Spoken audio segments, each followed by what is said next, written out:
हमने जब क्लासेस में वैल्यूज किसी प्रॉपर्टीज की डिफाइन करनी थी तो हमने उसे नॉन नलेबल बनाया क्योंकि हमने उसकी वैल्यू उस वक्त नहीं दी थी और हमने कहा था कि उसकी वैल्यू वापस बाद में हम डिफाइन करेंगे। फॉर एग्जाम्पल, मैं अगर इस प्राइस को इस वक्त वैल्यू असाइन ना करूं, आप देख सकते हैं कि इस वक्त मेरे पास एक रेड लाइन आ रही है जिसमें वो मुझे बता रहा है कि इस क्लास के अंदर एक ऐसा वेरिएबल है जो नॉन नलेबल है, या तो उसे इनिशियलाइज कीजिए या नल सेफ्टी फीचर का फायदा उठा के उसे बता दीजिए कि ये नल हो सकता है। बट यहाँ पे आपने जब इसे नल सेफ्टी फीचर्स के थ्रू बता दिया कि नल हो सकता है, बट नीचे जब हम आते हैं तो यहाँ पे एक प्रॉब्लम आती है। वो कहता है कि प्राइस जो के नल हो सकता है, तो आप अरिथमेटिक ऑपरेटर्स नल पे कैसे चला सकते हैं, क्योंकि नल मीन्स नथिंग, कुछ भी नहीं। कुछ भी नहीं को आप किस तरह इंक्रीज कर सकते हैं? तो अब या तो हमारे पास ऑप्शंस है कि हम बहुत सारे कंडीशंस लगाएं, चेक करें कि भाई ठीक है, ओके, हम इन वैल्यूज को तभी इंक्रीमेंट करेंगे जब वो नल ना हो, पहले कोई वैल्यू हो तो आप चेक लगाना शुरू कर दें, इफ कंडीशन लगा दें। या डार्ट हमें एक और फीचर देता है लेट इनिशियलाइजर्स का। लेट इनिशियलाइजर्स के लिए आप डार्ट को ये बताते हैं कि मेरा जो ऑब्जेक्ट की इस प्रॉपर्टी की वैल्यू है वो इस वक्त तो भले कुछ भी नहीं, एम्प्टी है, बट वो बाद में जाके इनिशियलाइज जरूर होगी। फॉर एग्जाम्पल, जब मैंने इस वक्त नल सेफ्टी के इस फीचर को यूज किया है जिसमें मैंने बताया कि नल हो सकता है, तो यहाँ पे एक रेड लाइन है। अब आप देख भी सकते हैं कि इसमें the method plus can not be unconditionally invoked because receiver can be null. वो खाली हो सकता है, नल हो सकता है, तो आप प्लस कैसे कर सकते हैं? अब उसके लिए आसान ये है कि आप उसको बता दें कि ये लेट इनिशियलाइज होगा। और अब जब आप कह रहे हैं कि लेट इनिशियलाइज होगा, तो आपको इस क्वेश्चन मार्क के देने की जरूरत नहीं है। दैट मीन्स ये आप रिस्क खेल रहे हैं कि आप बता रहे हैं कि जब भी इस प्राइस को मैं यूज करूंगा तो सबसे पहले उसे इनिशियलाइज जरूर करूंगा, उसके बगैर मैं इसकी वैल्यू को यूज नहीं करूंगा। हाँ, ये रिस्क है। ये कहा जाता है कि आप इसे ज्यादा यूज ना करें जब तक आप इतने श्योर ना हो कि या तो आपने हर चीज को नीचे जहां इसको आप यूज कर रहे हैं वहां पे आपने कंडीशंस लगा के सेव कर लिया है कि अगर ना हुआ इनिशियलाइज और फिर भी आपने यूज कर लिया तो क्या होगा, या आप इतने श्योर हो कि मुझे ये वैल्यू मिलनी ही मिलनी है, तो कहा जाता है कि इसे आप कम से कम यूज करते हैं। आइए हम बगैर पहले इनिशियलाइज किए, हमने इसे बता दिया कि लेट इनिशियलाइज होगा, हम इनिशियलाइज यहाँ पे करते नहीं और चला के देखते हैं, तो हम चेक करते हैं हमें क्या डार्ट कहता है। Dart run. इस वक्त हमारे पास, चूंकि हमने उस फंक्शन को कॉल ही नहीं किया, माय बैड, मैं इसे अभी कॉल कर देता हूं, my car dot increase price by 5000। अब इस वक्त कार की वैल्यू नल है और मैं कह रहा हूं कि नल में वैल्यू ऐड कर दो। अब जब हम चलाते हैं तो वो हमें कह रहा है कि ये प्राइस की वैल्यू तो इनिशियलाइज नहीं हुई। यही वो रिस्क होता है जिसकी वजह से कहा जाता है कि आप लेट इनिशियलाइज को बहुत एहतियात से यूज कीजिए, वरना प्रॉब्लम आ सकती है। तो अब हम बहुत आसानी से यहाँ पे ये काम जरूर कर सकते हैं कि इफ प्राइस इज नल, अगर वो नल है तो पहले उसे जीरो कर दो ताकि वो नल से कोई वैल्यू पे आ जाए और उस वैल्यू पे 5000 फिर प्लस कर दे। अब जब हम इसे चलाते हैं, डार्ट रन,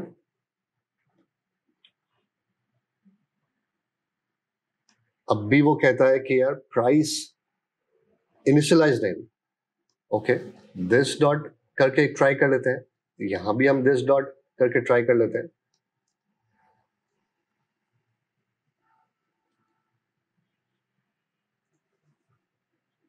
अब भी वो एरर दे रहा है कि ये प्राइस इनिशियलाइज नहीं। ऐसा क्यों? हमने तो यहाँ नल की कंडीशन लगा दी कि ये नल हो तो इसे जीरो कर दिया जाए। हमने दिस भी लगा दी जिसकी जरूरत नहीं थी, क्योंकि जरूरत उस वक्त पड़ती है जब आपके पास एक ही फंक्शन में एक ही नाम के दो वेरिएबल्स हो। यहाँ बिल्कुल जरूरत नहीं थी क्योंकि प्राइस इस फंक्शन में है ही नहीं। तो देयर इज नो कंफ्यूजन। अच्छा, यहाँ भी हम लगा के देख लेते हैं दिस डॉट प्राइस, ताकि हम देख सकें कि कहीं इस दिस की वजह से तो नहीं। हमने ये भी कंफर्म कर लिया कि दिस की वजह से प्रॉब्लम नहीं, कि नल की वजह से प्रॉब्लम नहीं। अब आइए सबसे पहले हम इस प्राइस एलिमेंट को प्रिंट करके देखते हैं कि बाय डिफॉल्ट जब हम लेट इनिशियलाइज किसी इंट की बात कर रहे होते हैं तो उसमें होता क्या है, उसमें है क्या। मैं इसे डॉट रन की बात करता हूं,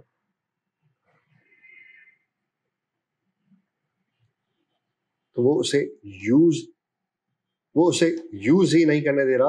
वो कह रहा है कि आप यूज ही नहीं कर सकते, आप किस तरह उस लाइन पे प्राइस यूज कर सकते हैं जहां जब तक आपने उसको कुछ इनिशियलाइज ही नहीं किया। यानी वो हमें किसी भी वजह से उसे यूज नहीं करने देगा, चाहे वो इफ की कंडीशंस हो, चाहे वो कुछ हो।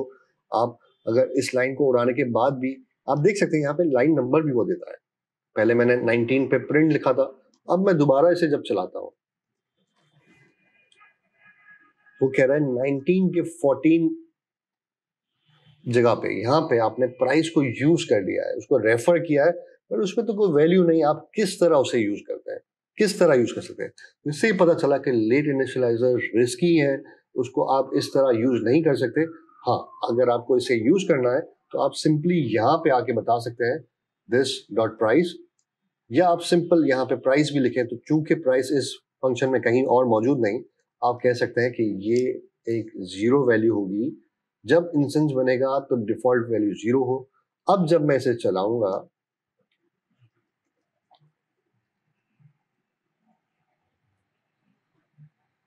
डॉट रन की कमांड से, अब मेरे पास कोई एरर नहीं आएगा, यानी वो प्राइस इंक्रीज कर चुका। अब मैं जब इसे प्राइस को प्रिंट भी करता हूं तो हम वो भी देख लेते हैं, माई कार डॉट प्राइस। मैं इसको इंक्रीज करने से पहले भी इसकी प्राइस देख लेता हूं और इंक्रीज करने के बाद भी इसकी प्राइस देख लेता हूं। यहाँ पे हमें एक्सपेक्टेडली जीरो आना चाहिए, और यहाँ पे चूंकि हमने जीरो के बाद 5000 इंक्रीज कर दिया है तो अब मुझे 5000 आना चाहिए। डॉट रन की कमांड से हम इसे चलाते हैं, आप देख सकते हैं पहला जीरो आया, फिर 5000 आया। तो लेट इनिशियलाइजर्स आप जरूर यूज कर सकते हैं, बट एहतियात इसके लिए बहुत मस्ट है। आपने अगर इसको मिस किया इनिशियलाइज करना तो रन टाइम पे, चूंकि वो कंपाइल टाइम पे नहीं, रन टाइम पे जब उसे यूज करते हैं उस वक्त एरर देता है, तो वो एरर नुकसानदेह साबित हो सकता है। आपकी जो एप्लीकेशन है उसे वो क्रैश कर सकता है। जब हम कंस्ट्रक्टर में इनिशियलाइज करने की बात करते हैं कि किसी भी वैल्यूज को हमें अगर इनिशियलाइज करना है, तो हमने अब तक देखा कि हम इस तरह उसे लिखते हैं। हम चाहे तो इनिशियलाइज एक करने की जब बात हो और मल्टीपल वैल्यूज हो, तो हम कंस्ट्रक्टर के इनिशियलाइजर लिस्ट की मदद हासिल कर सकते हैं। वो इनिशियलाइजर लिस्ट किस तरह हम लिख सकते हैं कि हम इन कर्ली ब्रेसेस को हटा दें और एक सेमीकोलन, एक कॉलन लगा दें, सेमीकोलन नहीं कॉलन लगा दें। उसके बाद हम उसे बता सकते हैं कि आप एक कलर को दूसरे कलर से ऐड कर दें, कॉमा लगा के हम बता सकते हैं कि प्राइस को आप जीरो कर दें, और आखिर में आप सेमीकोलन दे दें। इस तरीके से जब हम लिखते हैं, आइए देखते हैं कि क्या अब भी वो कंफ्यूज है कि ये कलर कौन सा है या ये कलर कौन सा है, या और प्राइस को भी क्या वो इनिशियलाइज करता है। तो हम एक्सपेक्ट करते हैं कि हम जब चलाएंगे तो हमें एग्जैक्टली इसी किस्म का आउटपुट दोबारा मिलना चाहिए। हम स्क्रीन को क्लियर करते हैं और दोबारा चलाते हैं डॉट रन। आप देख सकते हैं कि इस दफा इनिशियलाइजर लिस्ट को यूज जब हमने किया तो हमें दिस लिखने की जरूरत नहीं पड़ी, क्योंकि डॉट कंपाइलर कहता है कि जब आप इनिशियलाइजर लिस्ट यूज करते हैं तो मैं इतना इंटेलिजेंट हूं कि मैं समझ रहा हूं कि जिस वैल्यू को आप इनिशियलाइज करने की कोशिश कर रहे हैं वो ये नहीं, बल्कि वो वैल्यू ये वाली है जो लाइन नंबर 2 पे आपने लिखी है। और उसी तरीके से शॉर्ट तरीके से आपने प्राइस को भी इंक्रीज कर दिया। तो ये वो तरीका है जब आपको, जब किसी वैल्यूज को इनिशियलाइज करना, तो आप कंस्ट्रक्टर में इस तरह बखूबी लिख सकते हैं, बआसानी लिख सकते हैं, और वो आपको रीडेबिलिटी भी बढ़ाता है, और उस पे आपको दिस लिखा या ना लिखा वो याद रखने की भी जरूरत नहीं, क्योंकि वो खुद इतना समझदार है कि वो काम कर सकता है। जब हम इनिशियलाइज करने की बात करते हैं तो हम ये कह सकते हैं कि मैं प्राइस को इस वक्त हार्ड कोडेड जीरो करने की बात नहीं करता। मैं कहता हूं कि मेरी प्राइस भी यूजर खुद इंटर करे। वहां से जिस तरह क्लास का इंस्टेंस बनाते वक्त कंस्ट्रक्टर में कलर की वैल्यू पास की थी, उसी तरह मुझे प्राइस भी मिले। बट मैं ये भी चाहता हूं कि अगर यूजर प्राइस नहीं लिखता तो मेरे पास कोई एक डिफॉल्ट प्राइस हो जो मैं उस पर असाइन कर दूं। इस वक्त की प्राइस अगर हम देखें तो जब भी हमारा क्लास का एक कंस्ट्रक्टर बनता है तो हमने उस पर एक डिफॉल्ट वैल्यू डाल दिया है, यानी हमने फिक्स कर दिया है कि इसकी वैल्यू 0 होगी जब भी नया इंस्टेंस बनेगा इस क्लास ऑब्जेक्ट का, इस कार क्लास का। हमने कंस्ट्रक्टर में यूजर के लिए कोई लिबर्टी नहीं दी, कोई ऑप्शन नहीं दिया कि क्लास बनाते वक्त, उसका इंस्टेंस बनाते वक्त यूजर जिस तरह कलर प्रोवाइड करता है उस तरह प्राइस भी प्रोवाइड कर दे। हम चाहे तो वो काम हम बहुत आसानी से कर सकते हैं। फॉर एग्जाम्पल मैं यहाँ लिख दूं ये प्राइस भी यूजर इन करेगा, मैं यहाँ पे प्राइस लिख सकता हूँ। अब नीचे जहां आपने रेड कलर दिया है वहां पे आप बता सकते हैं कि इस प्राइस की वैल्यू 5000 है और इसकी 6000 है। आप जो भी वैल्यू यहाँ पहुंचेगी वो यहाँ डिफाइन हो जाएगी। बट उससे पहले मैं आगे बढ़ूं, मैं आपको एक चीज बताना चाहता हूं कि जब भी आप इस लाइन को पढ़ते हैं बगैर क्लास की डेफिनेशन देखे तो आपको एक कंफ्यूजन सी होती है कि पता नहीं ये रेड क्या चीज है, क्या ये सीट का कलर है, ये गाड़ी का कलर है, ये 5000 क्या वो माइलेज है जो वो चल चुकी है, इसकी प्राइस है, इसकी ड्यूटी है, उस पर टैक्स है, क्या चीजें आप नहीं समझ सकते। तो जब भी आप क्लास बनाते हैं तो यूजुअली आप इन पैरामीटर्स को इस तरह नहीं लिखते बल्कि इन पैरामीटर्स को भी नेम्ड पैरामीटर्स बना लेते हैं जिस तरह हमने फंक्शंस में बनाया था। नेम्ड पैरामीटर्स बनाने के लिए सिंपल ये है कि आप इन तमाम चीजों को कर्ली ब्रेसेस में डाल दें, उसके बाद आप इसकी टाइप हटा दें। टाइप हटाने के बाद आप यूजुअली दिस डॉट कलर लिखेंगे, दिस डॉट प्राइस लिखेंगे, जिससे वो यहां रेफर करेगा और यहां रेफर करेगा। जब आप दिस डॉट प्राइस की बात करते हैं तो हमें लेट इनिशियलाइजर हटाना पड़ेगा, आपने ये भी हटा दिया। इसके बाद अब क्या इसकी जरूरत है हमें? नहीं। जब आप रिक्वायर्ड पैरामीटर्स की बात करते हैं तो आपको इसकी भी जरूरत नहीं। आप इन तमाम चीजों को हटाते हैं और यहाँ पे सेमीकोलन लगाते हैं, क्योंकि अब जो भी वैल्यू आएगी आपने यहीं पे डायरेक्टली बता दिया कि वो इस जगह पे जाके ऐड हो जाएगी। यहाँ पे जो वैल्यू आएगी वो इस जगह पे जाके ऐड कर दिया। अब आप देख सकते हैं कि यहाँ पे एक रेड लाइन आ रही है। वो रेड लाइन क्यों आ रही है? क्योंकि वो कह रहा है कि ये नल नहीं हो सकता, ये वैल्यू आपने नलेबल बताई है। अब यहाँ पे हमारे पास दो तरीके हैं, या तो हम इसे भी कह दें कि नल हो सकता है, इसने रेड लाइन हटा दी। बट जब हम ये यहाँ पे बता सकते हैं कि नल हो सकता है तो हमारी इस फंक्शनैलिटी पे फर्क आता है। अब हम ऐसा क्या करें कि हमारा ये इशू रिजॉल्व हो जाए? उसके लिए हमारे पास दो ऑप्शंस हैं। हमें सबसे पहले तो इसे हटाना ही हटाना है।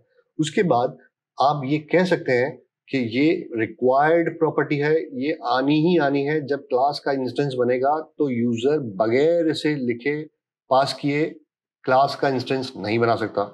एक तरीका यह है। दूसरा तरीका यह है कि आप इसे बता दें कि इसकी डिफॉल्ट वैल्यू क्या है।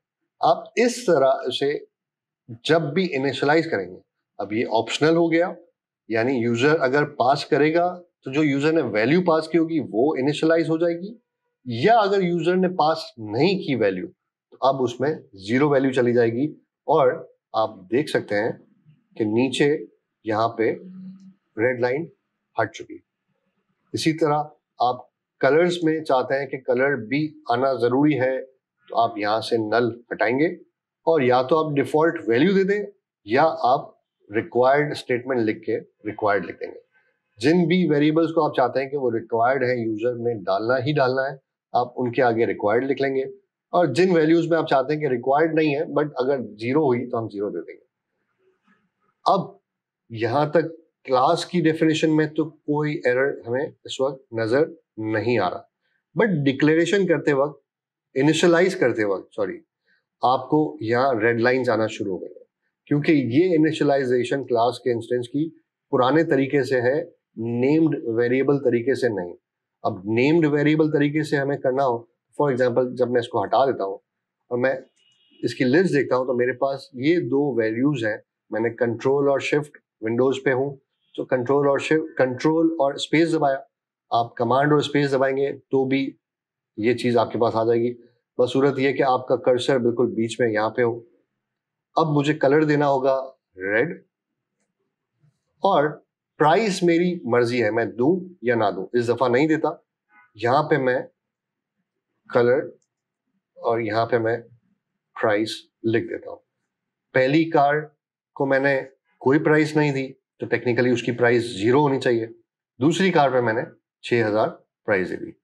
अब मैं इसके कलर भी प्रिंट करूंगा, इसकी प्राइसेस भी प्रिंट करूंगा, और मैं यहाँ पे ये भी देखता हूँ कि मेरी कार 2 की प्राइस क्या है। मैं सबसे आखिर में कार 2 की प्राइस भी प्रिंट कर लेता हूँ, जिसको मैंने यहाँ पे 6000 दिया। आप देख सकते हैं कि यहाँ पे सबसे पहले मैं प्रिंट कर रहा हूँ तो एक्सपेक्टेड है, क्योंकि मैंने इस पे यहाँ पे कोई प्राइस नहीं दी तो वो डिफॉल्ट वैल्यू उठाएगा। फिर मैंने यहाँ पे उस कार की प्राइस को इंक्रीज किया 5000 से, तो अब 0 + 5000 5000 होगा। मैंने यहाँ पे प्रिंट किया तो यहाँ 5000 आना चाहिए। और यहाँ जब मैं प्रिंट करूंगा, मैंने इस कार के इंस्टेंस पे कोई चेंजेस नहीं की, बट मैंने इनिशियलाइज करते वक्त, इंस्टेंस बनाते वक्त उसे 6000 वैल्यू दी थी, तो यहाँ पे 6000 आना चाहिए। तो आइए इस ऐप को भी चलाते हैं, इस स्क्रिप्ट को चलाते हैं।